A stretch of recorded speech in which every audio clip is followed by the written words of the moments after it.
Welcome to Driven, the Unscripted Success podcast, with your hosts, Mike Mannino and Nariman Hamden, bringing you insights and stories on achieving personal, professional, and financial success.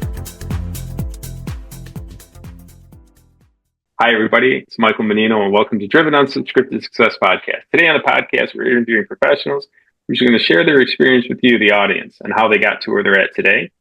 And zooming from the beautiful island of San Francisco, basically. You're in the outskirts of San Francisco. Borja, you're going to help me with this one. Borja Cuan. Borja Cuan, the J. Borja Cuan. Yep. I knew I was going to mess that up. I apologize profusely. Okay. So do me a favor. Tell everybody about yourself, where you're at, how you got to where you're at, and what you do.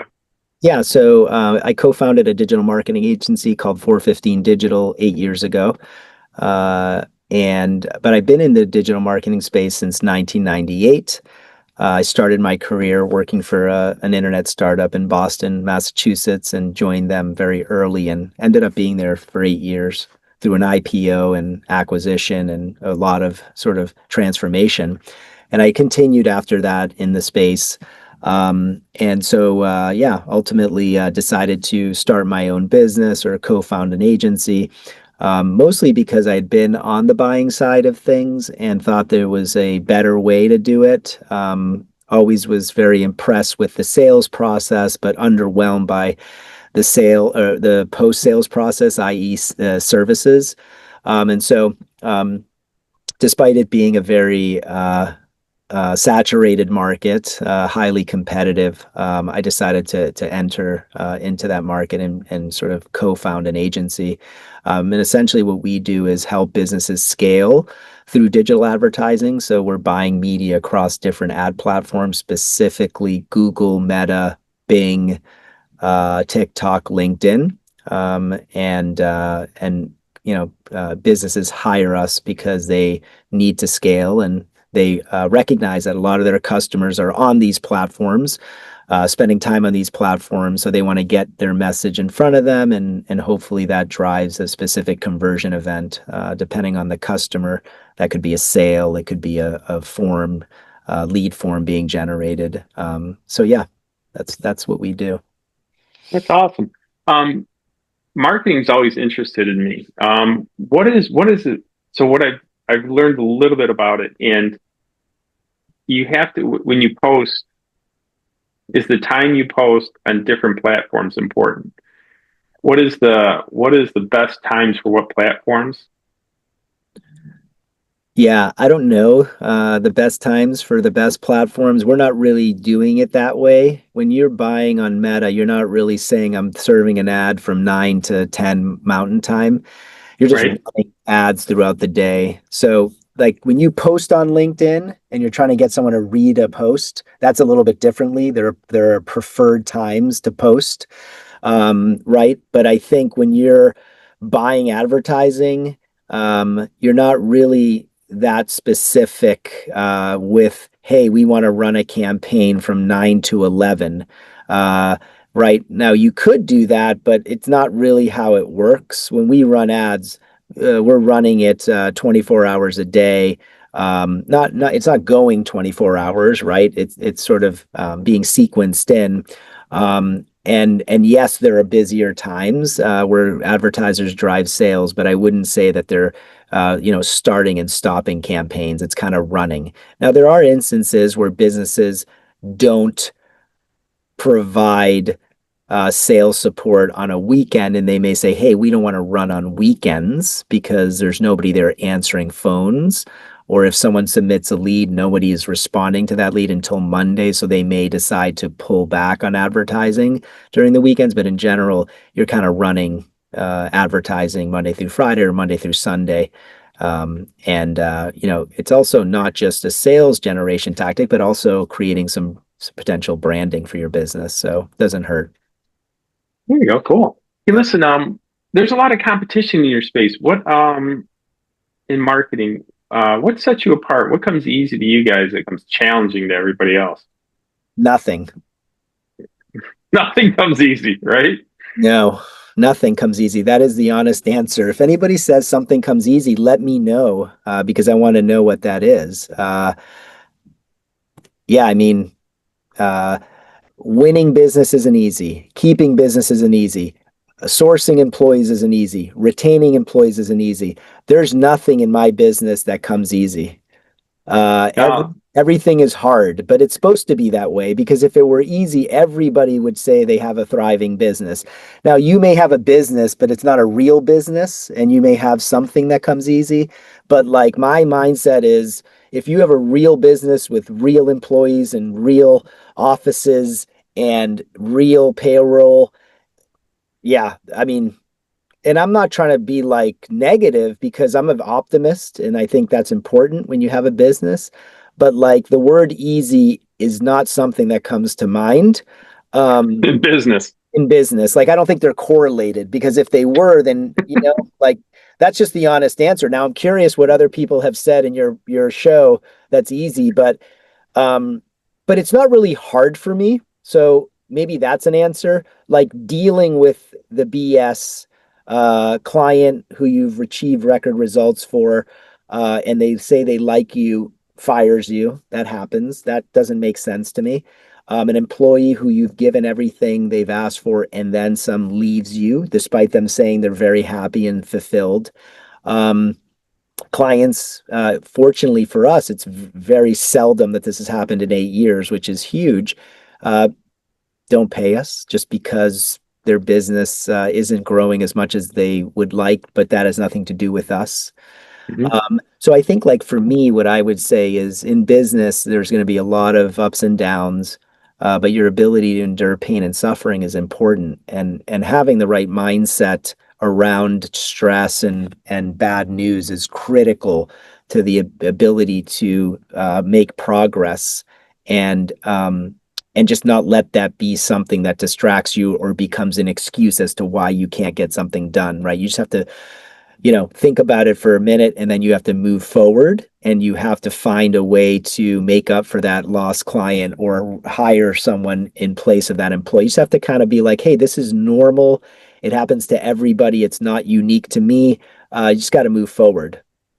Mhm. I agree with you wholeheartedly. I like what you said. Nothing's easy.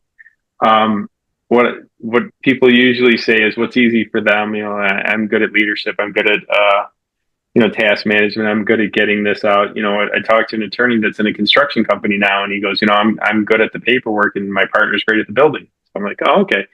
So I like what you said. There's nothing easy though. That was the first time someone said that, and it's actually 100% true. I Well, mean, it's even leadership is hard. Like for me, I think I'm pretty good, but I shouldn't be the one to say that because I rather someone else say that about me. But leadership is hard. And what I mean by that is it. being consistently good at something is hard. And leadership evolves. Like I used to Yes. be a worse leader than I am now. So Hmm. like, what I mean by leadership is hard is like my job as a leader is to keep people motivated, inspired, focused on the mission, growing, feeling fulfilled. That's hard.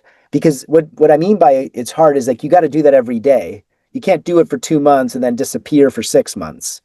Right. So I actually think good leadership, maybe leadership is not hard, but good leadership and consistent leadership is very difficult, executed very well, right? Like it's like, man, you got to keep working at getting better at becoming a leader. You don't become this leader and you're good forever. Like it's like anything else. You have to keep practicing. You have to keep learning. You have to keep getting better because you're faced with so many different things. Like here's an example: being a leader in a post-COVID environment is not the same as it was in a pre-COVID environment.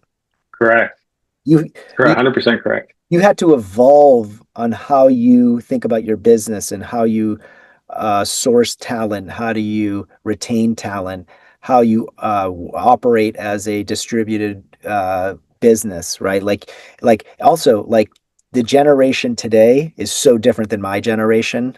Like Well, I you don't look that old. You look like a Gen Z kind of guy. Yeah, no, I'm old. I told you already when I started in my career, so you don't have to be a mathematician to know I'm old, but I will say this.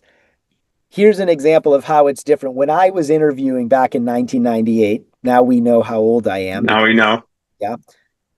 I wouldn't say in the interview, what's work-life balance mean to you? Right, right, Like, right, that's right, silly. Like, that's a right. silly question. Like now, that's one of the first questions. Like, I'm like, don't ask me the work-life balance question. You as 21 who wants to ascend in your career, like you shouldn't be asking me that question. Yeah, That's just my philosophy. I'm not saying I'm right, but for my world and my business, and I'm advising my own children who are young, I'd say to my two boys, do not ask that question in the first interview. That's a terrible question to ask. right, right, right, right.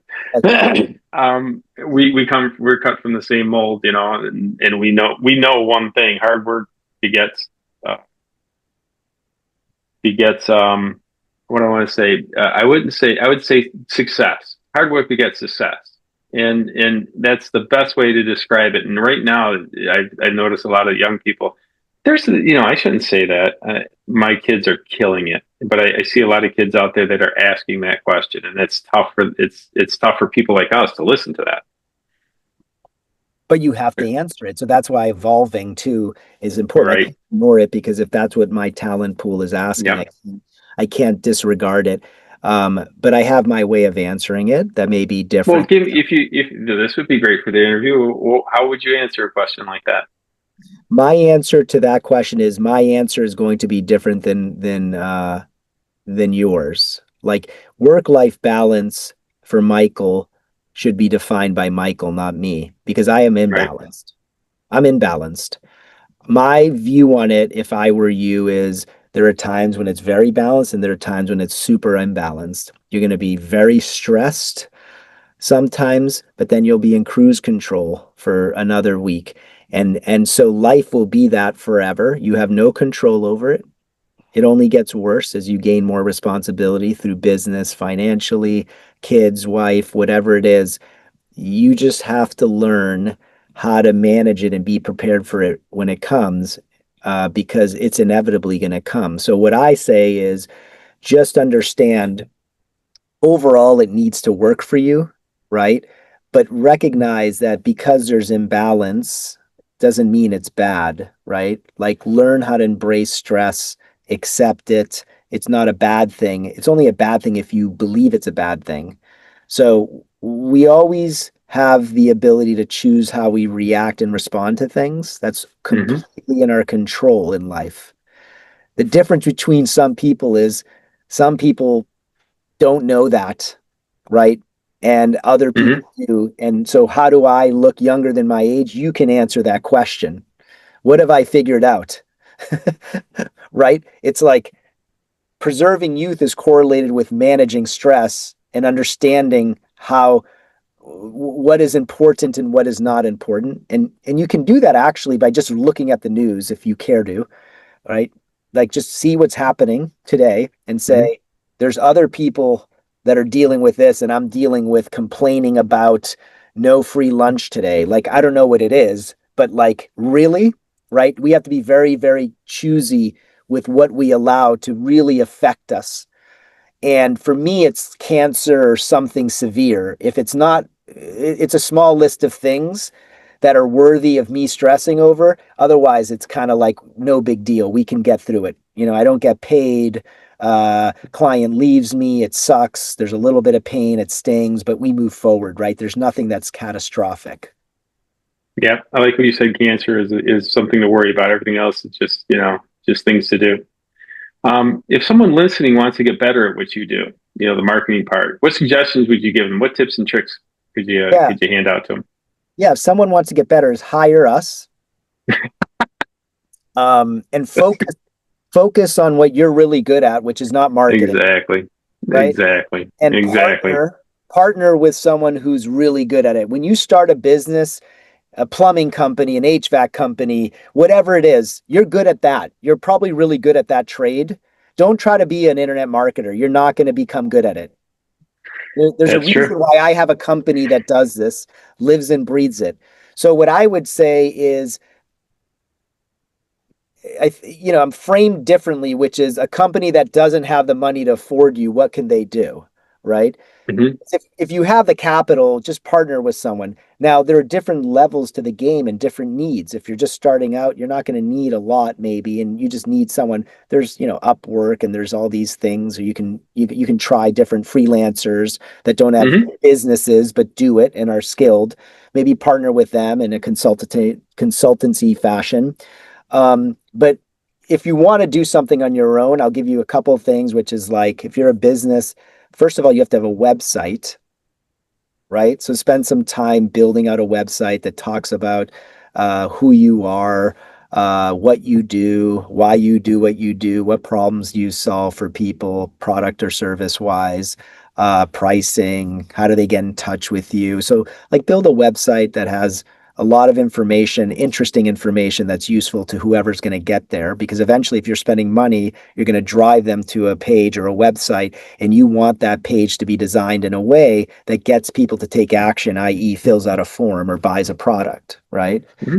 So invest in a website, and spend the time really like partnering with a designer who knows how to design a website, especially mobile forward, right? Like responsive. A lot of people are on their phone, so it can't just be someone that's on their desktop. So make sure it's sort of cross, Collateralize. yeah, device, like whatever. It's just got to be responsive is the term technically, but yeah, basically mobile friendly. Friendly. And then you know it's really understanding as a business who your ICP is, who's your ideal customer.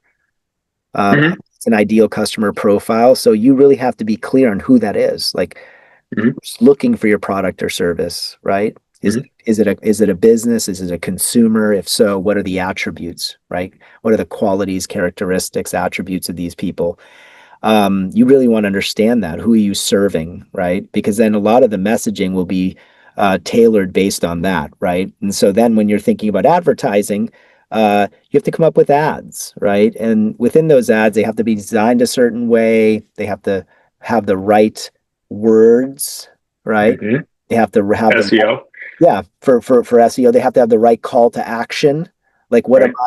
what am I, what's the call to action? Like click here to, right? So right call to action. And then, ultimately you want to land them on a page that's optimized for higher conversion rates, right? So that Hmm. they can ultimately take action, buy the product, fill Hmm. out a form, whatever it is, free demo, Hmm. meeting, on-site proposal, buy now, whatever it is, right? So those are the things you have to be thinking about. And, obviously you can look at some of the competitors too. Like, it's not that you have to reinvent the wheel. It probably exists out there already. You can get some ideas and a jump off point by looking at what the competitive landscape is doing in terms of that. And then lastly, like just something else, it's building the right tracking infrastructure to support whatever you do. Yes. You can manage, you can measure what you manage, right? Because Right. you don't have the tracking. KPIs. We call it KPIs. Yeah, Key right. performance indicators in your industry. Yep. Absolutely. Yeah. In your industry and your business, what are the two?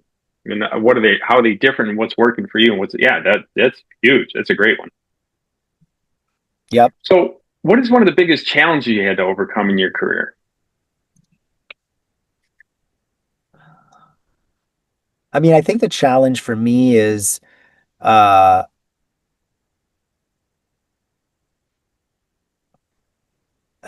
I mean, I hate to use the word biggest, so let's forget biggest. It's a challenge because I don't know if it's the biggest, to be honest with you. I mean, one could say, thinking about, just the idea of starting an agency in what is a super saturated market, like not easy, right? Like there are thousands of agents. Nothing's easy. That's going to be the name of this podcast. Nothing's easy. If it were easy, everybody would Yes. do it, right? Correct. I think it was like deciding to start an agency in what was already a very crowded, saturated, commoditized space. And then Gotcha. like actually bootstrapping it and becoming successful at growing it year over year, achieving profitability after our first month in operation. I think that is Wow. was a challenge. Like we made a business successful without raising capital. We have no debt. We have a good business. It could be better, but it could be worse as well. And that's probably the biggest challenge is just overcoming that. It's still highly competitive, unfortunately, filled with agencies that have left a bad impression on companies. So we have to respond to that when someone works with us and said, "Oh, I had a bad experience with an agency, or I had 3 bad experiences. What makes you different and why will this be any different or better?" I think those are the challenges that are sort of day to day that are not easy, right? We have a lot of, there are a lot of great agencies out there. We're not the only one, obviously, but I think there's been a lot of bad ones that have burned people that make it harder to operate, right? They have a great sales pitch, but they don't have any follow through. It's a hey, you guys did a good job in selling me, but then when I got to your service person, they were junior, not knowledgeable, not detail oriented. All of these things that frustrate people, aren't good at communicating. Not what you promised. Yeah, not what you promised, right? That's a common Mm-hmm. one, right? I thought we were going Mm-hmm. to get X, but we got Y. Right. Yep. Yep. Yeah. There's companies out there, and I've noticed they do well until hard times. When hard times, they generally disappear after that. That you can fool a certain amount of people a certain amount of time, but then eventually it's going to fall apart. That's a good point. I like that. Uh, It's so true. Will Smith said it best. He goes, he had one song where he was talking about, I'm at the top of the charts, and he goes, everybody's talking about competition. He goes, I'm just going to stand there and watch them all disappear. I thought that was, I thought that was brilliant. I thought that was absolutely brilliant. And Will Lennon, he goes, I'm not going to do nothing. I'm just going to stand there and watch them disappear, and I'm going to stay here. I'm going to stay at the top of the charts. That was brilliant. So I don't worry about competition. I don't worry about good competition or bad competition. My grandmaster said it to me too. We have I lead a martial arts in Michigan, and I was talking about another school that was relatively close, and he goes, I don't care. I don't care what they do. I only care about what I do. I only care about what we do. Just concentrate on us. And he's been in business in a martial arts school for 35 years. Yep. Yep. Nobody else in Michigan's been in business for 35 years. Through COVID, and that took out a lot of places. So it was very impressive. Just don't care about anybody else. Just do you. I thought that was the greatest advice I got in business.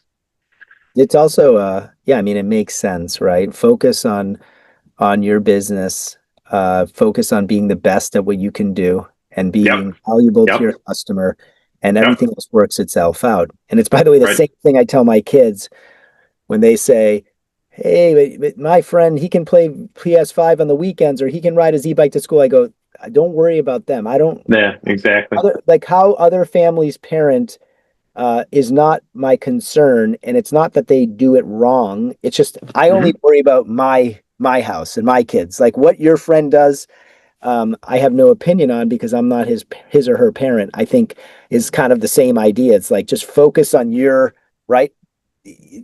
Don't worry about what Focus other on, people are doing. and then there's a lot to that. Focus on, there's a lot to that. Like if you focus, someone once said, forgot who it was. I wish I remember this. And it was a great one. Said, I think it was my pastor said it. He goes, 60% of everything you worry about doesn't come across your desk. And if you worry about 100% of what comes across your desk, you're only going to be dealing with 40% of what comes across your desk. And I thought that was very important. It's true. Yeah, You're 100%. It's 100% true. yeah. Hey, listen, I'm sorry. Go ahead. No. Makes perfect sense. Sounds like things are going pretty well for you in your business. Thinking about the future, have you ever created, or how do you create passive income? And what would you give advice on that? How to create passive income? Mm-hmm. Like, is this side hustle question? Well, it's investing, side hustle. Some people write books, and the dividends from the books, the book sales. And we do multifamily, and that's passive income. You just invest and let the properties make the money on it. What have you done in the past to help people? Different ways of making money not working. Yeah, for me, I would say for me, it's been real estate mostly. Uh, Yeah, love it. What have you done that you liked and it worked out well for you? yeah, I mean, I operate. I mean, I don't even want to say it's one. So It's real estate. It's awesome. it's Bay Area real estate. But yeah, it's I basically have an Airbnb. Uh, Awesome. so I bought a property. I think it's been about 3 years ago. And I Nice. parked some money there, not all of it. I borrowed, which was great at the time at 2.5% for 3 years. But I put the down payment on, and that money is passive income, right? It definitely it exceeds the monthly costs associated with the mortgage and property taxes and a few bills. So yeah, it's been working out well. Um, and I did want to multiply it, but then interest rates changed, and real estate in the Bay Area is a bit ridiculous. Expensive. Yeah, so Expensive. very expensive. So, but I did like that. That has been a good investment for sure. Um, and so I like that. And then outside of that, I mean, I would say, for me, it's been a lot of just putting money away for the long term in terms of investing, like Mhm. in stocks, like just. Stocks is passive investing. Yep, that's kind of what I would do to park my money, but more from a long game standpoint, like 20 years, 30 years. I'm not looking at that. I'm not looking at, how it did yesterday. It's kind of sitting there. Um, and retirement for me. I've always Hmm. put away for retirement since I was very young. People advised me to do that. Good. My first company. I was part of the retirement savings plan, and that accumulated. Then I transferred the money over to the next company, and so yeah, that over time has actually grown and is now part of what I will have for when I need it. Um, Awesome. yeah, That's awesome. So you put it in several pots, and that's what I hear a lot of successful people do, stocks, real estate, and other things like that. yep. So wrapping up, what do you got? You got a lot of exciting plans. What do you got exciting for the next 6 to 12 months? 6 to 12 months. Well, next week we're doing a company offsite in Las Vegas, so that's the nearest term thing that's going on. And there, we're basically getting together as a company, bringing in the folks from We have an office in Mexico. We have two offices in Wow. California. So one in Southern California, one in the Bay Area. So people are coming together next week. Some of our team is going to be there. And there, it's really kind of a reset. I want to take a couple steps back and present kind of the vision, the mission, the core values, right? Oftentimes we're kind of heads down and trying to do this ticket, that ticket, customer Hmm. call, and we're just like, just focused on the job. But I like to do this. Let's get together. Let's remind people Hmm. why we do what we do, what the impact is that you have to the business, and have those types of conversations. So I'm looking forward to that, and then obviously spend some time with them and connect with them on different levels, non-professionally, just family, work, like travel, like everything, right? Just kind of have some fun. So we're doing Yeah, exactly. doing Instead that of the for me. grind. Instead of the Yeah, grind. there's too much of that, and you got to balance it with like, hey, let's Yeah. also like, not. My philosophy has always been, I've always disliked working for managers when I was an employee who every time I would see them, they would just talk about work. It was my pet peeve. They would never connect with you on a personal level. And I don't Yes. mean personal in an appropriate way. I just mean personal, like we're having lunch on a Saturday and you're Hmm. talking about shop. Like, Right. let's forget about business and just ask me about family or travel or hobbies or anything except for work. So I'm a big believer in when it's time to work, we're serious and Yep. focused. But when we're not working as a team, I will be the last one to talk about work. I want to talk about There you everything but work. So that's what next week is. And then beyond that, like we're big on just wanting to, we're really focused on growing our company and focusing a bit more on outbound marketing because it's been inbound for the last go. seven and Great. a half years. So I think for us to have a bit more predictable pipeline and better pipeline, we want to move towards more outbound activities. So that's thought leadership and partnerships. and other things that we're doing to help build some pipeline for our business. It's also like AI is a big topic. So making sure that we're embracing that and not resisting it and building it into a lot of our work streams and how we service our clients and making sure that we're on the train, right? So to speak. Right. Good call. Yeah, just getting better and really developing this business and focus on that for the near term. Awesome. Hey, listen, thanks a lot for your time. Really do appreciate it. I'm sure the audience really appreciates it. But if they would like to get in touch with you, how would they do that?